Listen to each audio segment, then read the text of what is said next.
ఆడవాళ్ళు ఉన్నారు, ఒక్కళ్ళు కూడా పూలు కొనలేదు ఏంటి అని చెప్పేసి ఆశ్చర్యపోయాడు. పూలు అమ్ముకునేవాడు చర్చి బయట.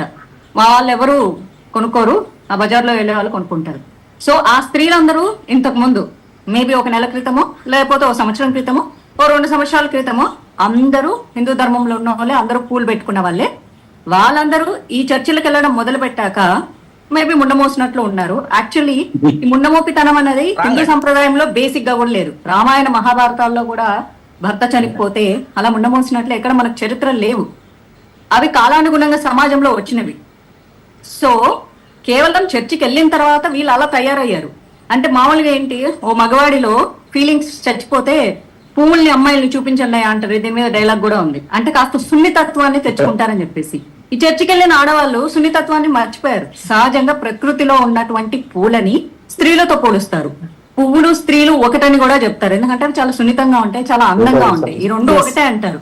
ప్రకృతి స్త్రీ అయినప్పుడు ఆ ప్రకృతిలో ఉండే ప్రతిదీ స్త్రీ తత్వంతోనే పోలుస్తారు. అది క్రిస్టియన్ మహిళ, ముస్లిం మహిళ, ఇంకో మహిళ కాదు, మహిళే ఆమె సున్నితత్వాన్ని పొంది ఉంటది. ఋగ్వేదంలో కూడా చెప్పబడారు పూల యొక్క గొప్పతనాన్ని, రామాయణంలో చెప్పబడింది, మహాభారతంలో చెప్పబడింది.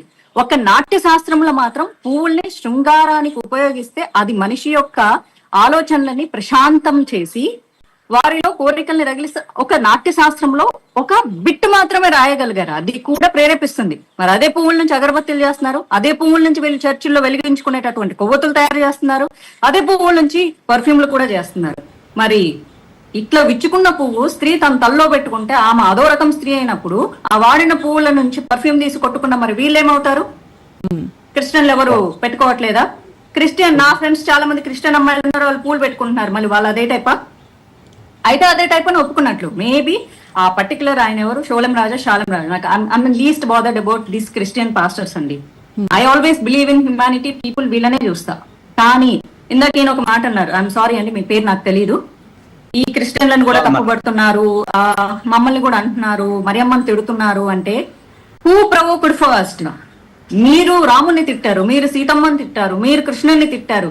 తర్వాతే హిందువులు. నిజమైన ఏ హిందువు కూడా సర్వే జన సుఖినో భవంతు అని కోరుకుంటాడు తప్ప మీ దేవుడు ఇలాంటోడు అన్న చరిత్రలు అసలు మాకు పుస్తకాలే లేవు. మాకు చిన్నప్పటి నుంచి ఇళ్లలో నేర్పించలేదు. అలాంటప్పుడు మీ మతం మా మతం ఎక్కడి నుంచి వస్తుంది? హిందూ అనేది మతమే కాదు, ధర్మం. అసలు ఈ ధర్మంలో ఇంకొక మతమే లేనప్పుడు మేము ఎందుకు మీ మీద కామెంట్ చేస్తాం? మీరు మీ రాముడు పెళ్ళాన్ని వదిలేశాడు, మీ రాముడు పనికిమాలోడు, మీ రాముడు అలాంటి వాడు, మీ కృష్ణుడు 8 మందిని పెళ్లి చేసుకున్నాడు, ఇంతమందితో తిరిగాడని మీరు కామెంట్స్ చేస్తే అప్పుడు హిందువులకు ఖాళీ తిట్టాల్సి వస్తుంది. ఫస్ట్ ఎవరు స్టాప్ చేయాలంటే మీరు స్టాప్ చేయాలి. మీ క్రిస్టియన్ సోదరులకు చెప్పండి, మీరు స్టాప్ చేయండి, ఆటోమేటిక్ యువతలు స్టాప్ అయిపోతుంది. మీరు రాయేస్తే ఇక్కడ 10 రాళ్ళు పడతాయి. మీరు అసలు రాయే వేయకపోతే ఇక్కడ ఎవరు రాళ్ళు పట్టుకొని రెడీగా ఉండరు, ఖచ్చితంగా పూలే పట్టుకొని ఉంటారు. మీరు తిట్టిన ఆ పువ్వుల్నే మీ మీద చల్లుతారు. It's nothing wrong. అని మీరు పువ్వుల్ని వాడట్లేదా? ఏ క్రైస్తవులు పువ్వులు వాడట్లేదా? ప్రతి చోట పువ్వులు వాడతారు. పువ్వులు పెట్టుకునే స్త్రీలు తప్పుడు వాళ్ళు అయినప్పుడు ఆ పువ్వుల్ని కొనుక్కెళ్లే మొగుళ్ళు కూడా తప్పే కదా? ఎంతమంది కూతుర్లకు తండ్రులు పూలు కొనుక్కెళ్ళరా? భార్యలకు భర్తలు కొనుక్కెళ్ళరా? తల్లికి కొడుకు కొనుక్కెళ్ళరా? అమ్మవారికి భక్తులు కొనుక్కెళ్ళరా? అయ్యవారికి భక్తులు కొనుక్కెళ్ళరా? అసలు అందుకని మేరీ మాతమ్మలో ఎన్నిసార్లు పూల దండలు వేస్తే నేను చూసాను. మరి ఆవిడ ఆ టైపా? మరి అది క్రైస్తవులే చెప్పాలి. నేను అడిగినప్పుడు ఇది నాకున్న ప్రశ్న. రైట్. ఎందుకంటే తరతరాలుగా యుగాలుగా పూలకి మనిషికి ఉన్న సంబంధం అత్యద్భుతమైనది. అవి సువాసనిచ్చే పూలైనా అందంగా ఉంటాయి. వాటిని తీసుకుని తల్లో పెట్టుకోవాలని స్త్రీ స్వతహాగా ఆశిస్తుంది. అదొక చిన్న ఇన్స్టింక్ట్ అట్లా క్రియేట్ చేస్తుంది. మీరు రెస్పాండ్ అయ్యే ముందు ఒక్క నిమిషం, సోమన్ రాజు గారు, మీరు రెస్పాండ్ అయ్యే ముందు ఒక కుమారస్వామి గారు సామాజిక కార్యకర్త